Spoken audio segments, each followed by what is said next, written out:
السلام عليكم ورحمة الله وبركاته.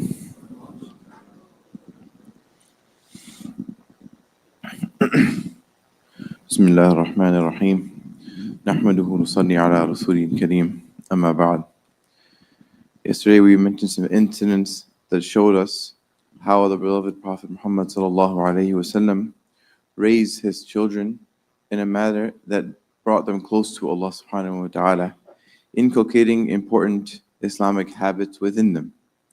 And this was the tarbiyah of the Prophet ﷺ, and this is the responsibility of every single one of us as Muslim men. We are responsible for inculcating the deen into our family members, of course with wisdom and with kindness and gentleness like the Prophet ﷺ also did. But at the same time, we cannot just, this gentleness does not mean that we completely leave it out. Right? So rather is something that is extremely important, especially in today's time, considering the environment that we are living in. Now we see how the Prophet ﷺ, he had a lot of mercy towards children in general. We mentioned some examples. And a couple more examples I've mentioned from how he dealt with his grandchildren, Hassan and Hussein radiallahu anhuma. And so it's narrated by Shaddad ibn al-Had radiallahu anhu, that Rasulullah sallallahu alaihi wasallam, he came out towards us for Salatul Isha while he was holding either Hassan or Hussein. Then the Prophet sallallahu alaihi wasallam put him down and he went forward for Salah to lead the Salah, and then he went forward to pray, and then he started to pray. And then while he was praying, all of a sudden he did sajda for a very long time.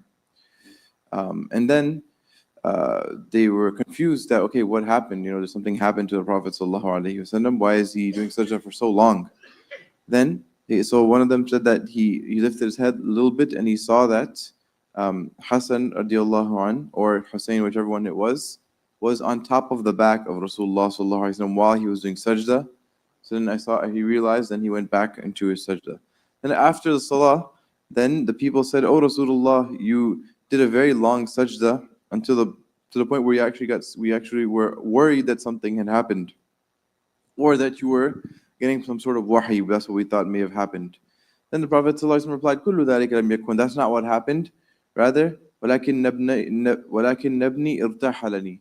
Rather, my son, meaning his grandson, took me as a horse, or took me as a ride, right? And I didn't want to rush him, so I let him be there for some time. Right? Again, how we see his beautiful conduct with his grandson, radiallahu ta'ala an. And there's other incidents similar as well, where he would get on the back of Rasulullah sallallahu alaihi wasallam. And there are other incidents in which he talks about who they are to them. For example, إِنَّهُ رَيْحَانَتِي مِنَ الدُّنْيَا. And the Prophet sallallahu alaihi wasallam said about Hassan radiallahu an, that he is my flower in this dunya, وَإِنَّ ابْنِي هَذَا سَيِّدٌ. And indeed my son, this son of mine, is a sayyid. He is a respected and noble person, a leader.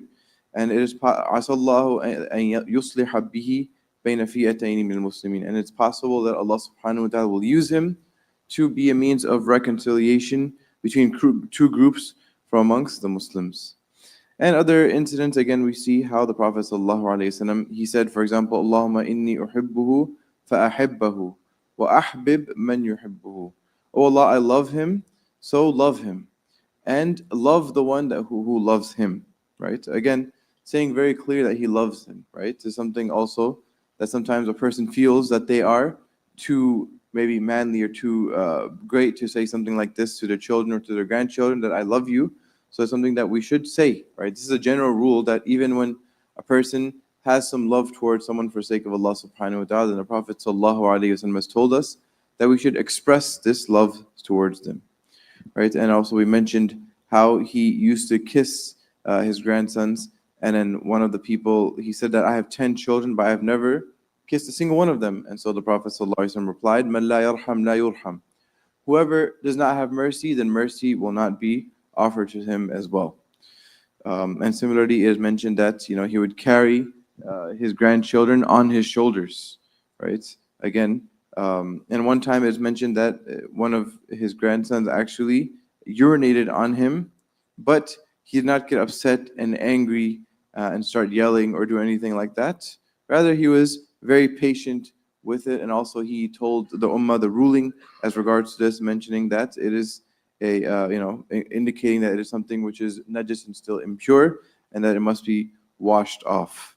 And so again, there's so many other incidents with the children, with the grandchildren, but from this overall, we get the picture of Rasulullah sallallahu alaihi wasallam, of someone who was extremely loving and caring towards the children and grandchildren, but at the same time had the look of someone who is doing the tarbiyah and inculcating the dini aspects into the lives of the children. That's one of the most important things that we need to take away from the life of Rasulullah sallallahu alaihi wasallam and the way he dealt with his children and with his grandchildren. May Allah subhanahu wa ta'ala grant us all the tawfiq. Wa akhiru da'wana alhamdulillahi rabbil alameen. Subhanallah wa bihamdi, subhanakallahumma bihamdik. Nashhadu an la ilaha illa anta nastaghfiruka wa atubu ilayk.